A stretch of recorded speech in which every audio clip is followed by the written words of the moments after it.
Kwa mashabiki wa Simba, hii inawezekana ikawa si taarifa njema kabisa baada ya golikipa wao nambari moja ndani ya kikosi cha Simba kutoonekana kwenye mechi za hivi karibuni. Tangu mtanange dhidi ya Gaborone ambao ulikuwa umemalizika kwa bao moja, Musa Kamara ambako alipata majeraha katika siku ile hakuonekana tena uwanjani, ambako hata kwenye mechi dhidi ya Namungo tulimshuhudia Yakub ndio alikuwa amekaa langoni. Ijapokuwa pia timu yake ya Guinea ya taifa ilipomuita pia katika mechi za kufuzu kombe la dunia 2026 alienda huko, lakini pia katika mechi ya kwanza dhidi ya Msumbiji ambayo ilimalizika kwa Guinea kutoka kwa ushindi wa mabao 2-1, hata kwenye mechi ambayo dhidi ya Botswana ambayo ilimalizika kwa mabao 2-2 pia bado hakuingia kwenye lango kwenda kusimama, hali yake ikiwa bado si njema, na hii ikaibua sasa hofu kwa uongozi na benchi la ufundi la Simba, ambapo tukiangalia Oktoba 19 ina mechi dhidi ya Nsingizini Hotspur katika uwanja wa Somhololo huko Eswatini. Sasa hii ambapo hofu hii inakuja, golikipa wao nambari moja ambaye wanamtegemea katika lango, ambaye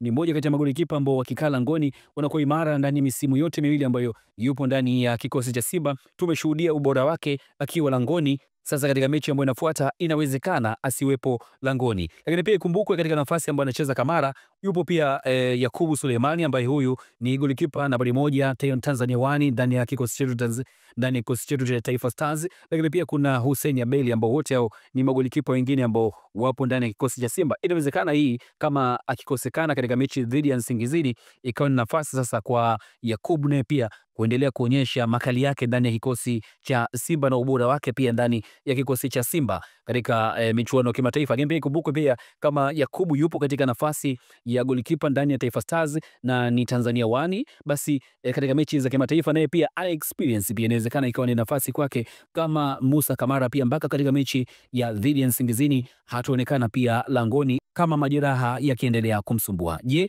nawe pia maoni yako yamekaa wapi? Basi dondosha hapo chini comment yako, nasi pia tutaruka nayo katika video ambayo inafuata. Lakini nakukumbusha uweze kusubscribe, lakini pia kuruhusu notification ili uweze kuzipata taarifa zote ambazo tutakuwa tunakuwekea hapa kila siku ndani ya Chikao Media. Hapa habari zote za kimichezo zinahusika hapa. Ukumbuke tu ndugu yangu, na kukumbusha uweze kusubscribe na kuruhusu notification ili uweze kuzipata taarifa zote ambazo tutakuwa tunakuwekea hapa kila siku kila saa hapa Chikao Media.